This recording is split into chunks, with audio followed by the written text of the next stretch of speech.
سلام مجدد. دوستان که گفته بودن که طریقه بافتشو بذارین، ما مثلا خوششون اومده بود که برن انجام بدن.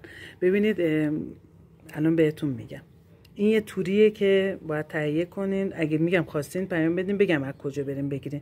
این 10 سانت به 1 سانت. خب اینو دلا میکنین. ببینین یه بار دیگه انجام بدین.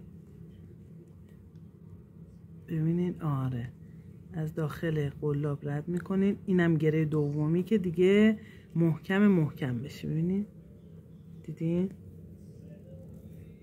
یه بار دیگه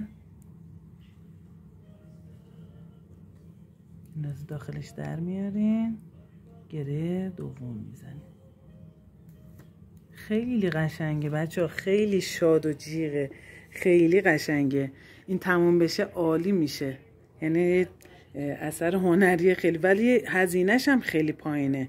حالا میگم دوستایی که دوست داشتن تهیه کنن بگم از کجا برن بگیرن این چیزشو. ممنون و متشکرم، موفق باشین.